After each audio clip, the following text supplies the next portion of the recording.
Sementara itu banjir juga kembali melanda Kabupaten Tapanuli Tengah. Hujan deras yang mengguyur sejak Senin sore membuat air sungai naik hingga menyebabkan tanggul jebol. Akibatnya permukiman warga kembali terendam banjir. Bupati Tapanuli Tengah Masinton Pasaribu mengatakan air naik dengan cepat hingga menggenang jalan dan permukiman seperti di hutan Bolon, Tuka. Sementara debit air sungai mulai naik di Sibabangun, Lumut, dan Pinang Sori. Tak hanya itu, jalan utama dan akses menuju perumahan di Aek Tolang, Pandan, kembali rusak dan tertutup lumpur. Kondisi serupa terjadi di Jalan Padang Sidempuan.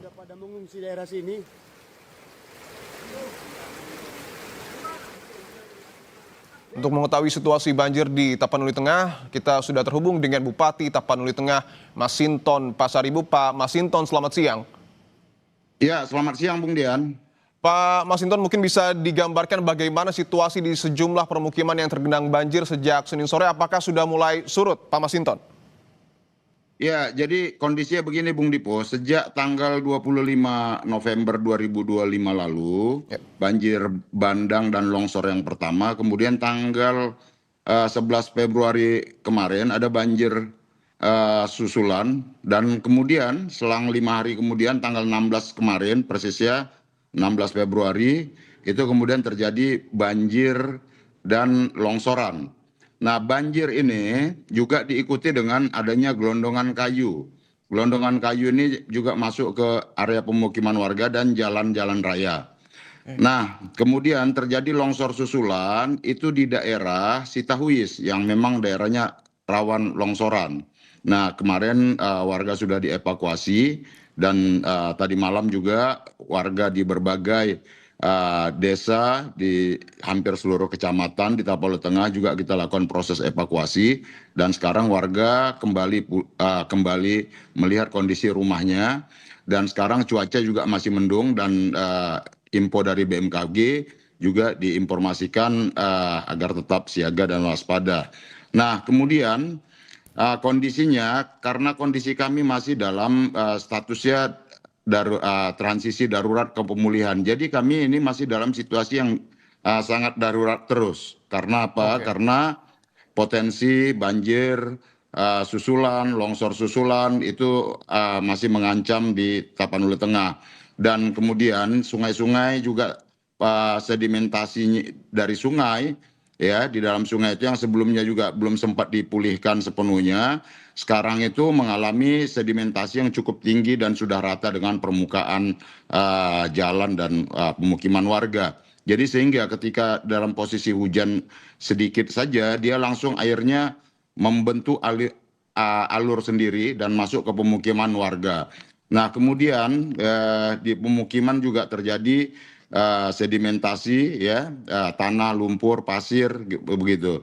Jadi kondisinya baik itu di area sungai, pemukiman, dan juga area-area ladang pertanian masyarakat juga itu terimbas semua. Jadi ini sekarang kondisi psikologi masyarakat juga kondisinya sudah sangat jenuh sebenarnya. Kita juga kasihan melihat kondisi masyarakat karena mereka berhadapan dalam situasi alam yang selalu menjadi ancaman, dan kemudian penanganan yang belum optimal dan maksimal kami lakukan. Nah, tentu dalam hal ini Bung Dipo, Kabupaten memiliki berbagai keterbatasan, ya, karena beberapa terutama aliran-aliran sungai itu yang menjadi domain dari tingkat pemerintah pusat maupun pemerintah provinsi seperti itu. Namun kan ini harus dikolaborasikan intensif. Kita nggak bisa jelaskan ke masyarakat persoalan ini domain siapa, bahwa prinsip kami adalah bagaimana menghadirkan negara seperti perintah Pak Presiden Prabowo,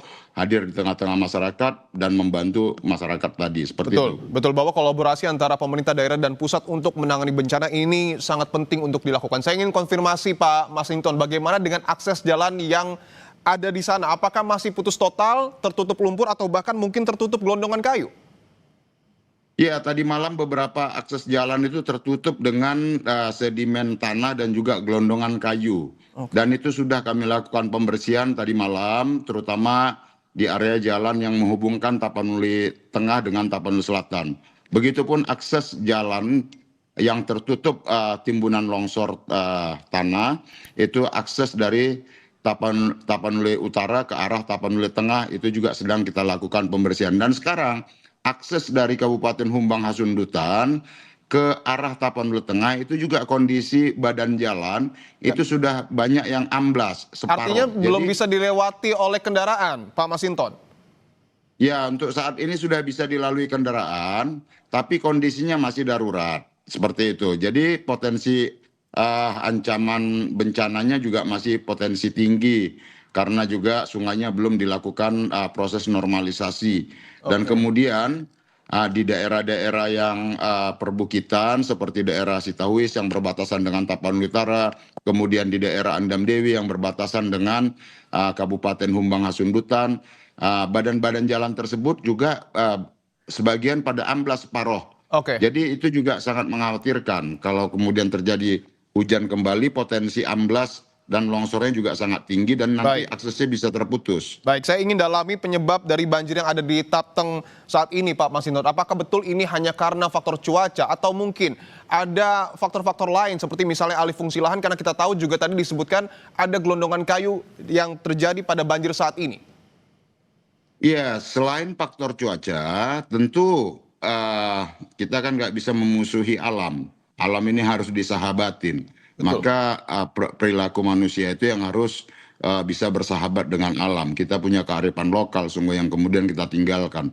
Bagaimana menjaga lingkungan hidup kita, menjaga perbukitan, dan lain sebagainya. Nah, di Tapanuli Tengah, selain faktor alam tadi, itu adalah juga alih fungsi di daerah perbukitannya. Banyak area perbukitan itu yang kemudian beralih menjadi ditanami masyarakat itu menjadi sawit, dan juga ada pelaku usaha perkebunan juga itu mengalihkan menjadi ditanami sawit.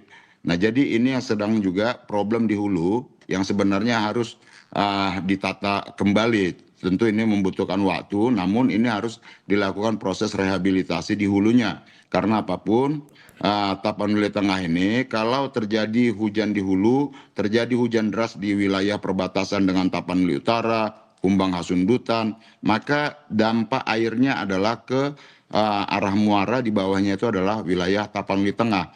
Jadi proses rehabilitasi di hulu itu menjadi sangat penting Oke, baik. untuk memitigasi potensi ancaman bencananya ke depan, Ya, seperti itu. dan yang tadi kami garis bawahi adalah tentu kolaborasi antara pemerintah daerah dan juga pusat ini sangat penting untuk kemudian menangani banjir yang ada di Tapanuli Tengah. Terima kasih Bapak Masinton Pasaribu, Bupati Tapanuli Tengah telah bergabung di Kompas Petang. Terima kasih Bung Dipo, terima kasih Kompas TV.